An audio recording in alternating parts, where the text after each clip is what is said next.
Have a seat. Get comfy. Yeah, there you go.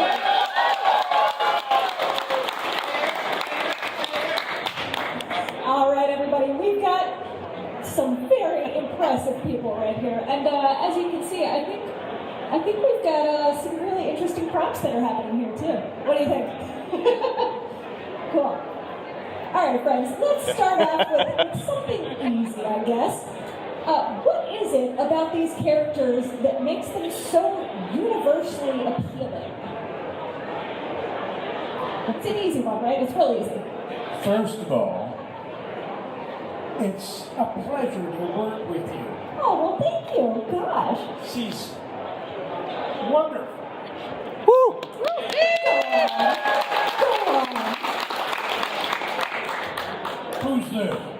I can't see it.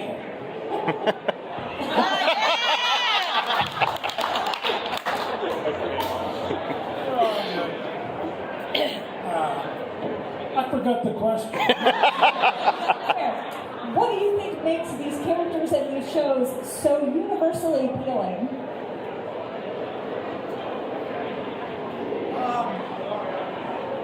Chemistry.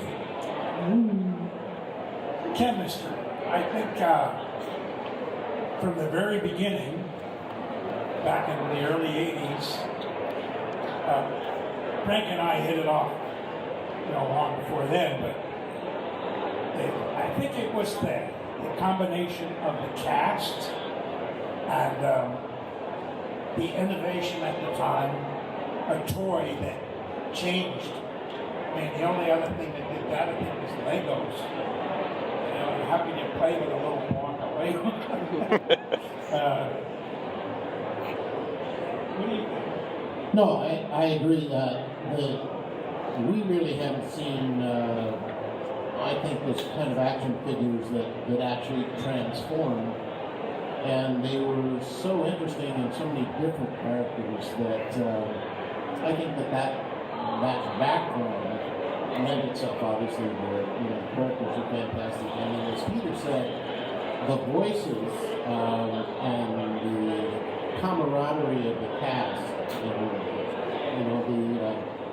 the way everybody worked together and the homogeny of the voices, I think, was a great part for the fans. I think they related to the sounds and into the characters. And then the animation actually in those days was very crude, but it was what it was, and it was so different from what we were doing. But as you moved through the generations of technology, you saw it change. But the fact that it caught the imagination of people then, I think was probably a combination of what Peter mentioned and those things, but sure glad it did. And then endured, amazing. Well, both of you have exceptional resumes in terms of the different kinds of characters that you've been able to portray over the years. How do you keep from... Well, let's put this a different way, and this actually comes from Matt over here. What would you say is the hardest thing about getting in character and then getting out of character? Do you ever find yourself kind of staying in character when you don't need to? How long does that last? Do you ever find yourself wanting to tear the flesh off of people? I'll tell you, Megatron is great when you're stuck in traffic.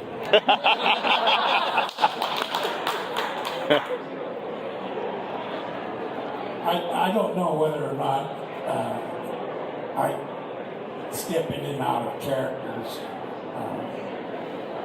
when I'm out there just being normal, but when I'm with Frank, Normal? we step out of our own character 15 times a minute. This guy can do so many characters, sound effects, you name it. And he has the ability to make me laugh more than any human being, including Jonathan Winters. This man is brings tears to my eye. And he does it at the most awkward time. He'll do it while we're recording, and it's serious. And he'll start doing a leaky faucet or an electrical static of some kind. Or anything.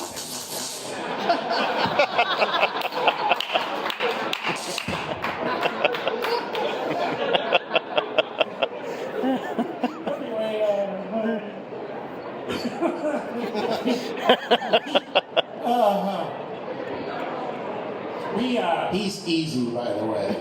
He is so easy. No, he's not. You're funny. You're the funniest there is. And he's brilliant, too. I mean, I remember seeing him on television. He was surrounded by the major motion picture television stars in the world. I mean, they introduce him, and he comes out and he does Muhammad Ali. With guys like Bob Hope and Dean Martin and all these huge guys. And he comes out and he does Muhammad Ali, and I said, who is this guy? Where did he come from? And, fortunately, we got to work together. The first show we ever did was Mighty Man and Yuck. Mutual admiration, of course, because when I first started doing voices, I did a lot of stand-up comedy. What he's referring to was the Dean Martin roast of George Burns, which was so much fun. So I was doing stand-up in those days, and I just started doing voices, and we kicked into Scooby-Doo, and that was my first cartoon show. And then so I was watching Sonny and Cher, and I'd see this little round ball come out, and then start doing all these sound effects, whatever the heck he did. And I thought, I better not get in the sound business and competing with that. No way. And it was him. And then little did I know that he was doing the voice of that ball that did all these characters and all the other stuff he did on show. This is mutual admiration. We'll get past it and we'll get into other stuff. But it's true. We really do like each other a lot. And we went in to do this show called Mighty Man and Yuck. And there was Peter and Frank, and we were talking about the shows, and he said, well, I see you on the Merv Griffin tonight, blah, blah, blah, blah. And I said, well, I just found out you did the Sonny Cher and that ball thing. I said, I almost kicked me out of the business when I saw that. You were so good. I'm still kind of ball. So then anyhow, he does this ball show. And then the characters we do in our first show together, Mighty Man and Yuck, he plays what? The hero, right? Mighty Man. What does Frank play? Yuck! The ugliest dog in the world. So ugly, he had to wear a doghouse over his head. That was what in the show. You never saw him. He was a dog with a house on his head. They were hard up in those days for material. Oh my God. Yeah. Let's do a thing about an ugly dog, huh? Yeah, and put a doghouse on his head. Oh, I like that. I like that. Do you remember the voice you did? Do you remember your Mighty Man voice? I think it was an old Bing Crosby. Bing Crosby. Yeah, that was good. Well, about all of these various characters that you can play, how do you keep your voice healthy when you have to record for many, many hours a day and all these different extremes of kinds of characters that you get to do? Well, Frank, you should answer that because he does things that are really beyond understanding.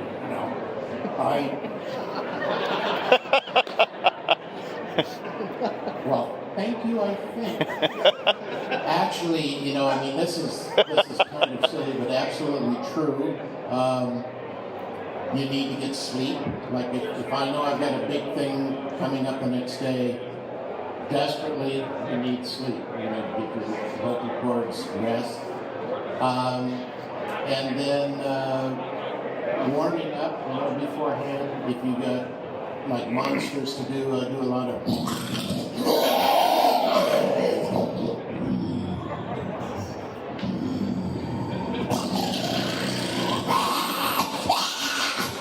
Well, that hurts. So really, you want to kind of warm up, and I live far away from the studios when we were doing all that, so I would warm up in the car on the way to work, just do vocal sounds that singers do. And then, which is also, I'm very serious now. See, you're laughing at me. Oh no! I told you, it's easy. All I have to do is talk. But the other thing I remember when I was actually doing stand-up, I was working with Ann Margaret in Las Vegas, and I got a sore throat, and I would always just drink Coca-Cola because the bubbles feel good on the throat, and it actually does help. Yeah, and I found that works pretty good as well as the obvious things, warm tea and soup. But she had some kind of concoction, that was. This is what a singer, and she had it was like maple syrup, and it tasted horrible. So I went back to Coca-Cola.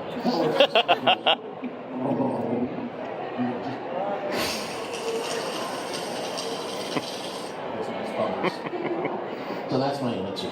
You can answer yours. I stay away from dairy products. For all you future voiceover people out there, stay away from dairy products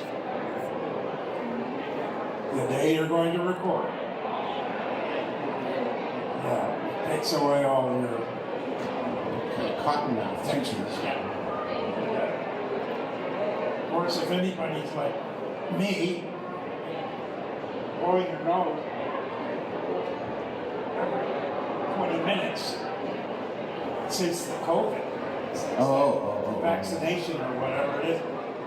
My gal Brandy, she does the same thing. Runny nose. Anybody have a runny nose from vaccinations?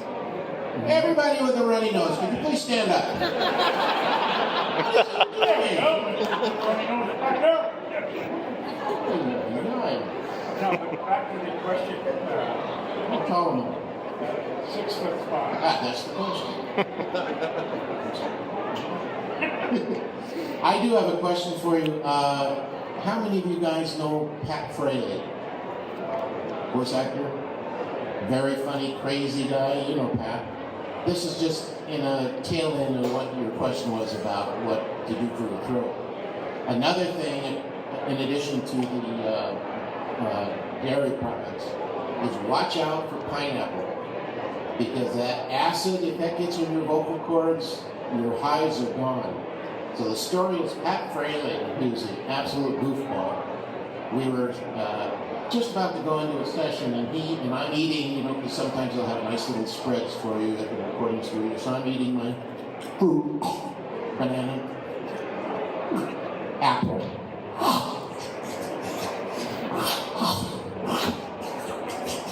Just wanted a sound effect. So I get to a pineapple. And I'm taking a bite of it. And Pat Fraley, I have no idea what he said or what the joke was, but it made me go. That sent that acid right into my vocal cords. And I lost all my highs. Gone. So now it came to my part in the script, and I have one of those things.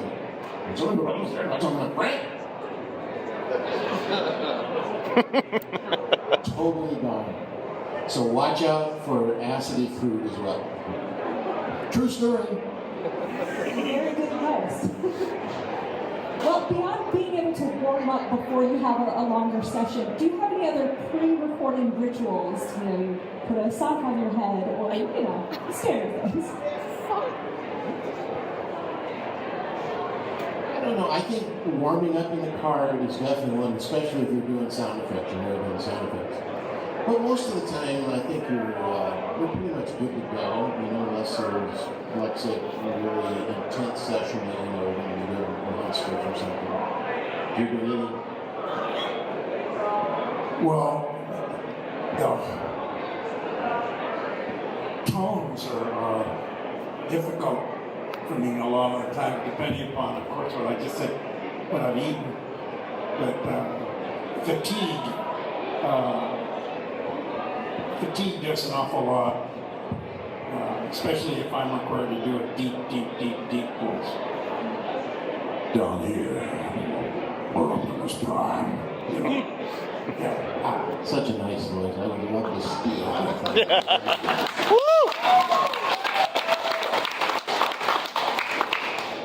My brother Larry, our voices were very, very similar, and I impersonated my brother Larry to become Optimus Prime.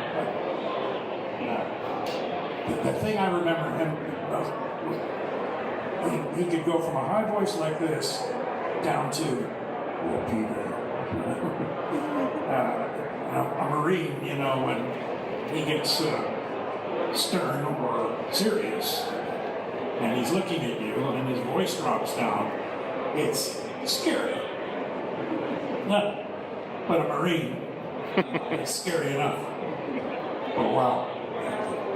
So I will just tell you this little bit of a story. He asked me, I needed the car. We were living together in the early 80s. And he said, Peter, do you need the car? And I said, yeah, Larry, I do. I need it around 11 o'clock. I have an audition. He says, what are you auditioning for?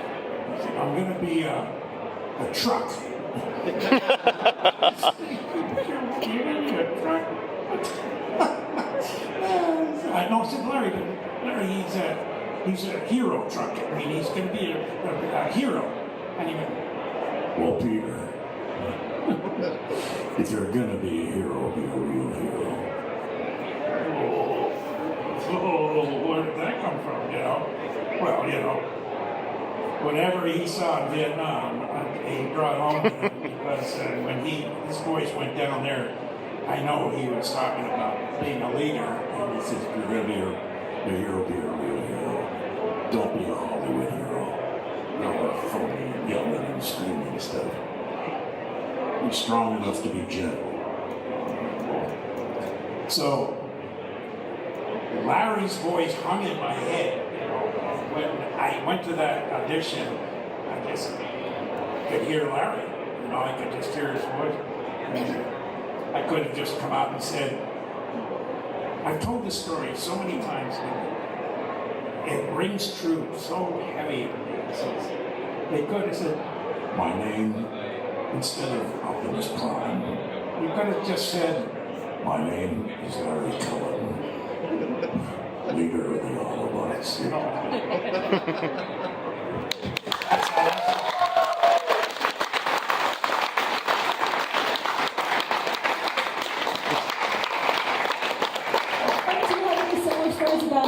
Things where you got your inspiration?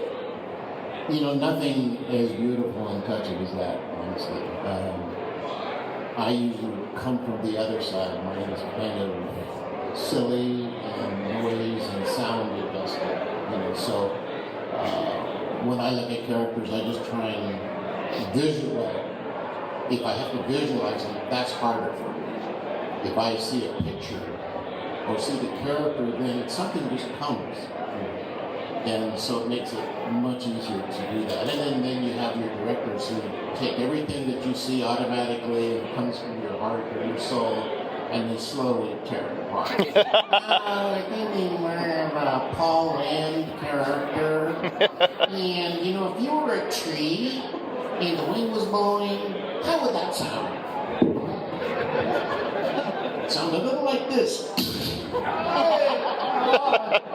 But, you know, that's something that I have found that is really true. When you visually see something or you get into a character, usually the first voice that you come up with as an actor is more the truth than what a director or, you know, and obviously the director has his interpretation, but he's not you.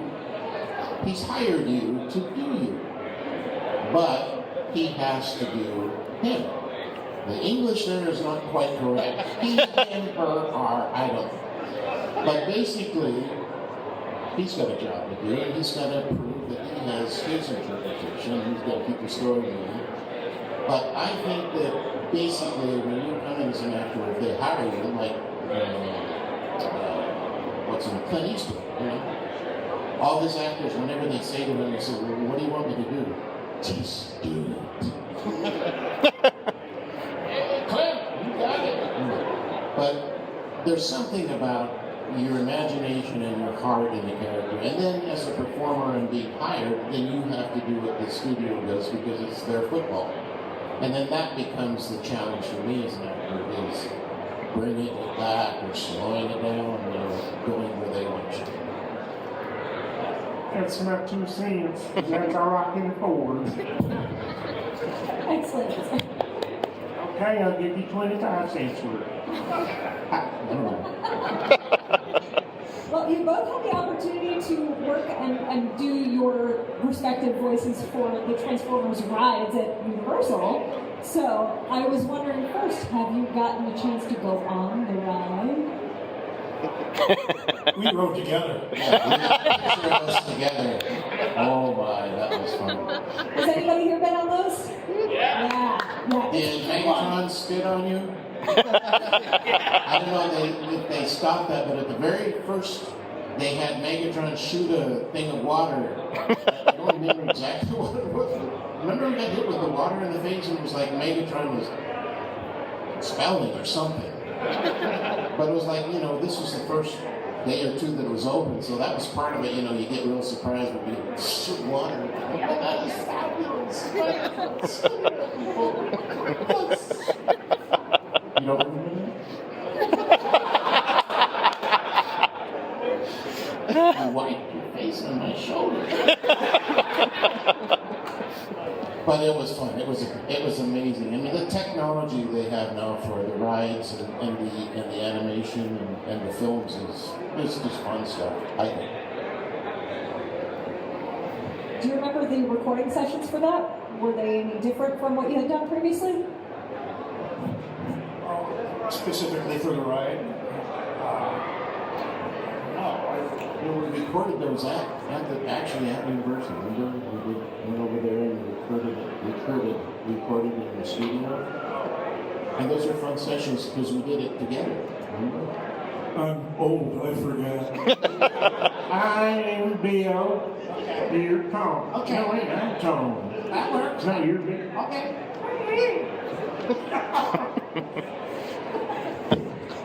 At any time, you people can just throw something at us if you want. No, but I think we recorded that right on the stage at the studio. But it wasn't much different than recording it. I don't know. I don't remember. I picked you up at Grove. I bought gas. Oh, I remember. You wanted to stop for a hamburger? I said we didn't have time. Hey, any questions?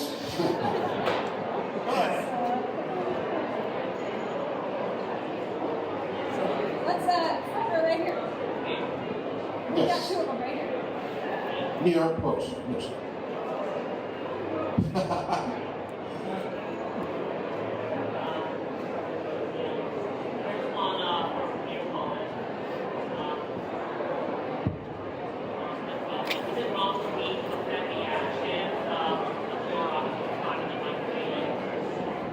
Is it wrong for him to defend the actions of Optimus Prime in the Michael Bay universe? That's a loaded question. Is it?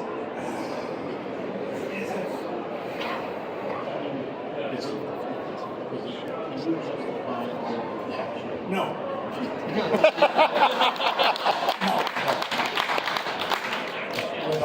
With all respect to Michael Bay, because he's an incredible director and a brilliant mind, and an imagination added to that. But sometimes in the commercial world, you do things for a reason that conflicts with the ideology or the history of a character that's been established for 20 years and more. And in a couple of instances, I'm sure, especially for fans of the G1, to see the movie that goes against the grain a little bit, it can be disturbing, and of course it would be for me as well. But because it's a big world and of the movie world, and millions of dollars are more important than an actor or his point of view, you do what you're told, and it's hard to justify it sometimes because inevitably I'll be answering that question for years to come. Things that Optimus has said that he wouldn't normally have said in Generation 1.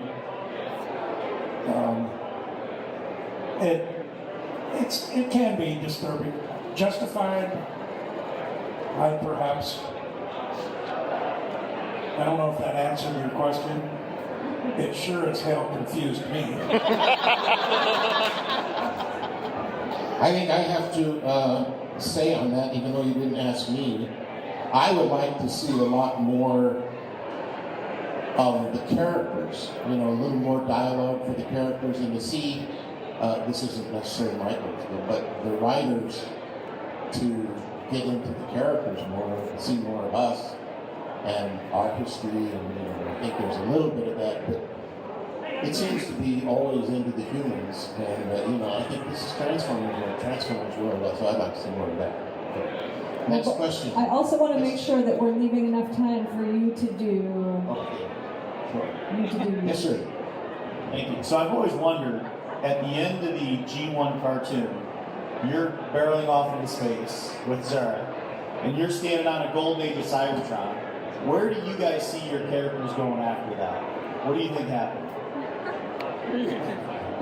Dr. Greg, where we're zooming out at the end of the show, I'm trying to think. I don't even really remember that well.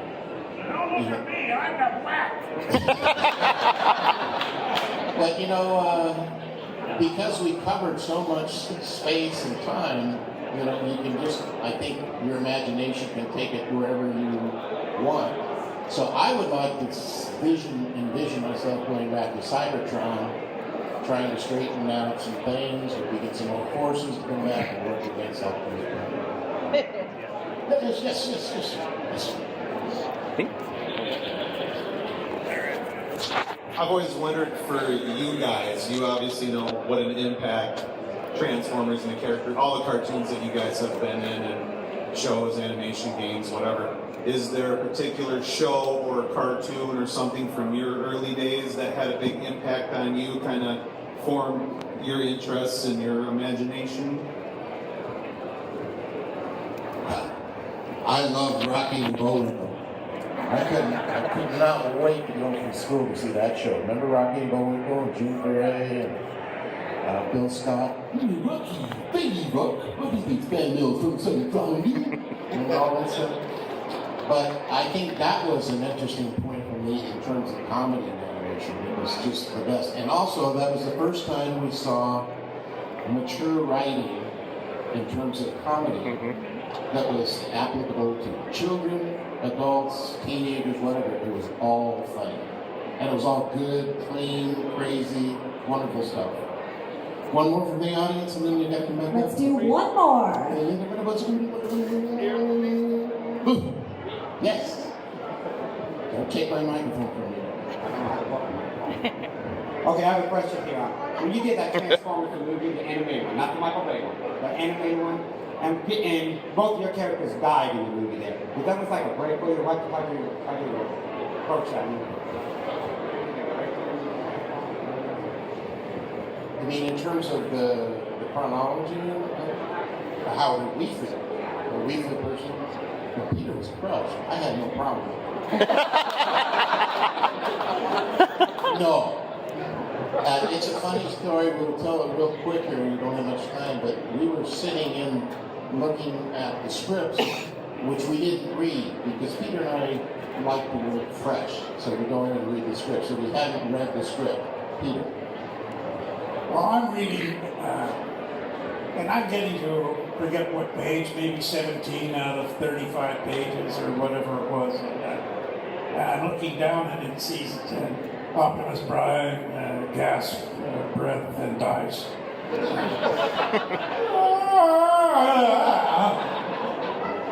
Right! Turn page 17. What? I'm getting whacked! Are you kidding? No. No, I'm not here. I'm dead. I'm done. Are you serious? What did I do? What did I piss him Never off? park in the director's parking space.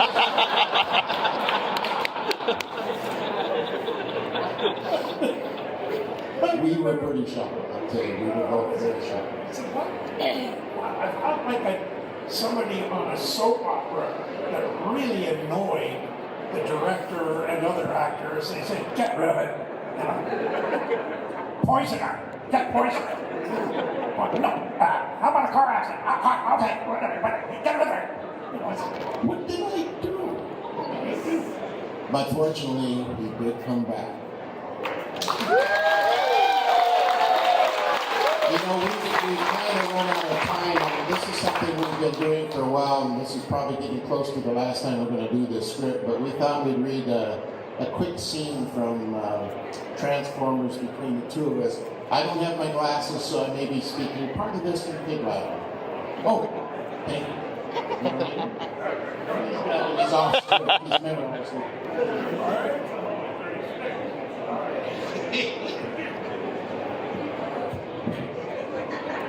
So, here we stand, leaders of the Autobots and Decepticons. We alone control the future of this planet Earth and the universe beyond. We can share the power and the destiny of all that lies before us. Megatron, it is not power I seek. I wish only to protect this planet, and I want no harm to come to these humans. You fool! Why throw away your life so recklessly? With Peter John from the Earth and our troops, we can rebuild Cybertron and control the galaxy. The entire universe awaits us. I will not endanger the Earth or its humans. Cybertron has shown us what devastation comes from. Greed and power. Then you will forever be my enemy, Optimus Prime. No one will stand in my way. One shall stand, one shall fall. So be it. Power through tyranny. I will never give up hope that one day we will all stand as one. Until then, Autobots, roll out!